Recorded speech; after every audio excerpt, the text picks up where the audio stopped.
Inilah yang kau rasakan saat ini.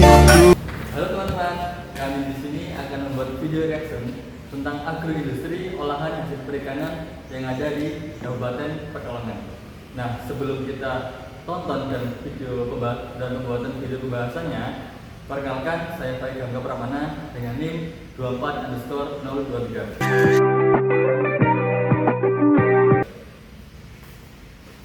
Perkenalkan, nama saya Nabila Tenada dengan NIM 24_025.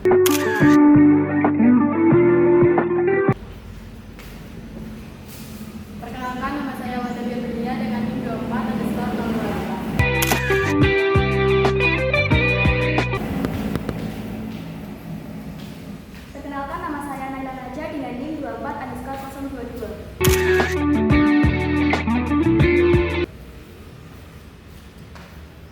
Perkenalkan, nama saya Salsabila Putri Ramadhani dengan NIM 24_022.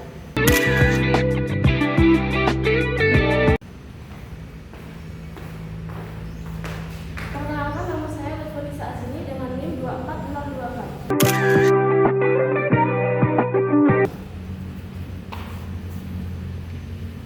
Perkenalkan, nama saya Indah Suryo Pajonis dengan NIM 24_27.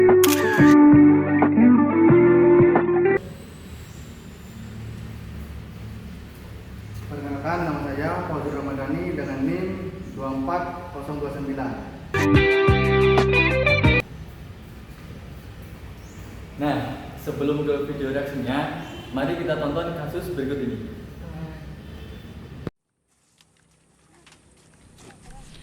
Cuaca tak menentu dan cenderung hujan di bulan Januari ini berdampak pada produksi ikan asin oleh pelaku usaha ikan asin di Kota Pekalongan, salah satunya Hendro, warga Panjangbaru, Kecamatan Pekalongan Utara. Puluhan tahun menjalankan usahanya yang merupakan terusan dari ayahnya, Hendro mengakui memang saat musim hujan produksi ikan asin terganggu. Penjemuran ikan asin yang biasanya memakan waktu hanya 1 hari saja, pada musim ekstrim saat ini bisa 2-3 harian. Sementara untuk produksinya yang biasanya 1 ton ikan asin bisa diproduksi hanya 2 hari saja, saat ini 1 ton diproduksi mencapai 1 minggu. Selain itu, kapal yang masuk ke Pekalongan juga sedikit karena musim hujan, sehingga pihaknya saat ini hanya menggunakan stok ikan saja sehingga dirinya tidak berani untuk produksi ikan asin terlalu banyak. Meski demikian, Hendro menjelaskan cuaca ekstrim saat ini sebenarnya selain dampak negatif, ada juga dampak positifnya yakni untuk daya jual lebih mahal karena stok barang dan proses pengeringannya pun juga susah. Sehingga ada kenaikan harga jual bahkan hingga Rp35.000 per kilonya yang biasa hanya Rp28.000. Ya ada baiknya dan ya baik untuk saya jual lebih mahal dikarenakan stok barang untuk proses pengeringan kan susah, lebih lama. Jadi ikan yang stok lama mungkin ada disimpan di kamar itu lebih mahal, akan ada kenaikan harga. Cuman ya jelas mempengaruhi kalau misalkan jumlah produksi yang kondisi normal, mungkin untuk 1 hari itu bisa sampai 2 hari lah, 2 hari itu 1 ton, kemungkinan iya sampai 4 hari, kadang bisa jadi sampai seminggu dikarenakan pengeringan. Hendro menambahkan untuk hasil ikan asin pada musim normal dan musim hujan seperti sekarang mempunyai perbedaan di mana juga berpengaruh terhadap rasa ikan asin tersebut. Irfa Febriani, Batik TV melaporkan. Ya, jadi video yang kita tonton tadi adalah video yang membahas tentang cuaca ekstrim pada bulan Januari sehingga berdampak pada produksi pengolahan ikan di Kabupaten Pekalongan. Cuaca ekstrim atau cuaca yang tidak menentu akan berdampak pada pengolahan hasil perikanan yang ada di Kabupaten Pekalongan. Cuaca ini ketika hujan akan memperlambat hasil pengeringan pasokan ikan yang ada di sana. Namun terdapat juga faktor lain yang mana nelayan atau kapal-kapal yang biasanya bersandar ke Kabupaten Pekalongan ini cenderung berkurang dan tidak menangkap ikan, sehingga pasokan pun berkurang. Cuaca ekstrim di sana juga menyebabkan harga jual pada ikan asin ini akan cenderung tidak stabil, tetapi juga berdampak positif pada pengolahan ikan di sana. Kata Pak Endro di sana, ketika pasokannya berkurang, maka hasil harga dari penjualan itu akan cenderung naik, dan ini merupakan dampak positif. Tetapi jika ini selalu terjadi, maka juga akan menyebabkan kelangkaan pada pasokan ikan yang ada di sana. Masalah ini nelayan atau pengolah hasil perikanan harus bisa beradaptasi supaya bisa memenuhi kebutuhan hidup dan memenuhi gaya hidup yang ada di sana. Nah, ketika faktor dari adanya cuaca ekstrim ini di sektor ekonomi, maka akan mengakibatkan penurunan pendapatan. Dengan produksi yang menurun dan harga yang cenderung meningkat, maka pendapatan itu akan berkurang karena para konsumen itu akan cenderung tidak membeli karena harga yang terlalu tinggi. Di sektor ekonomi juga ketidakpastian pekerjaan.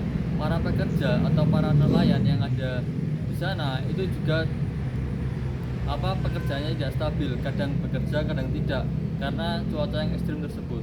Nah, di konflik sosial, penaikan harga dan penurunan pasokan ini akan berdampak pada kemiskinan yang ada di daerah pesisir. Tidak hanya itu, persaingan juga dapat mengakibatkan konflik akan pasokan harga yang ada di sana dan juga bagi pedagang yang ada di sana.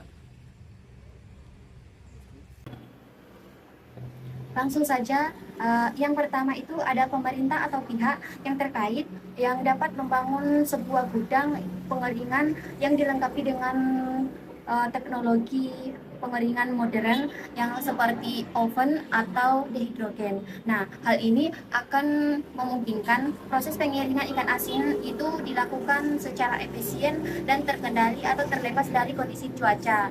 Nah, yang kedua itu ada nelayan atau pelaku usaha dapat memasang skaponi atau tenda. Nah, di sekitar penjemuran untuk melindungi ikan asin dari hujan. Nah, hal ini dapat mengurangi waktu pengeringan dan meningkatkan kualitas produk. Nelayan dan pelaku usaha dapat mengembangkan produk olahan ikan asin seperti kerupuk ikan, abon ikan, atau sambal ikan. Produk-produk ini memiliki daya tahan yang lebih lama dan dapat dijual dengan harga yang lebih tinggi. Selain ikan asin, nelayan dapat menjual ikan segar yang ditangkap. Hal ini dapat meningkatkan pendapatan mereka terutama saat cuaca ekstrim mengganggu produksi ikan asin. Pemerintah atau pihak terkait dapat membangun gudang penyimpanan untuk menyimpan ikan segar dan ikan asin. Hal ini akan membantu menjaga kualitas produk untuk mencegah kerugian akibat kerusakan. Nelayan dan pelaku usaha dapat menggunakan teknologi pendingin seperti es batu atau lemari es untuk menjaga kesehatan ikan agar tetap segar. Poin yang kedua, nelayan dan pelaku usaha dapat memanfaatkan platform e-commerce untuk menjual produk ikan asin secara online. Hal ini dapat memperluas pasar dan meningkatkan pendapatan nelayan. Poin yang ketiga, kerjasama dengan distributor dapat membantu memasarkan produk ikan asin ke berbagai wilayah, terutama saat cuaca ekstrim menggunakan distribusi. Peran pemerintah dalam menghadapi masalah ini, yang pertama, membuat kebijakan. Pemerintah berperan penting dalam membuat kebijakan yang mendukung pengembangan sektor perikanan, seperti penyedia intensif bagi nelayan atau pelaku usaha, serta regulasi yang mengatur kualitas produk perikanan. Yang kedua, pengembangan infrastruktur. Pemerintah dapat membangun infrastruktur pendukung seperti gudang pengeringan modern. Yang kedua, dapat membangun pasar. Yang ketiga, jalan menuju akses produksi. Yang ketiga, sosialisasi dan edukasi. Melalui dinas terkait, pemerintah dapat melakukan sosialisasi dan edukasi mengenai teknologi perikanan terbaru serta informasi mengenai peluang usaha atau bisnis. Yang keempat, kolaborasi dengan instansi lain. Pemerintah dapat bekerja sama dengan lembaga penelitian, universitas atau perguruan tinggi, serta instansi lainnya yang dapat mengembangkan inovasi dan solusi untuk menghadapi tantangan yang dihadapi. Masyarakat, khususnya nelayan dan pelaku usaha, memiliki peran penting dalam mencari solusi terhadap berbagai tantangan yang dihadapi. Partisipasi aktif mereka seperti ikut serta dalam pelatihan dan pengembangan produk yang baru. Nah, dapat membuka peluang untuk meningkatkan keterampilan dan inovasi. Selain itu, pembentukan kelompok usaha masyarakat dapat menjadi strategi efektif untuk meningkatkan daya tawar serta memperluas akses terhadap sumber daya pasar dan fasilitas yang memadai. Nah, kolaborasi antar kelompok ini memungkinkan terciptanya ekonomi yang lebih kuat dan berkelanjutan. Nah, serta meningkatkan ketahanan masyarakat terhadap perubahan dan tantangan ekonomi yang ada.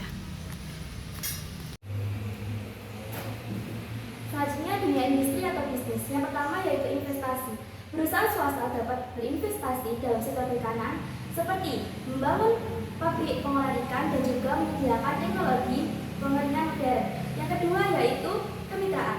Perusahaan dapat menjalin kemitraan dengan nelayan dan juga pelaku usaha untuk meningkatkan kualitas produk dan akses ke pasar.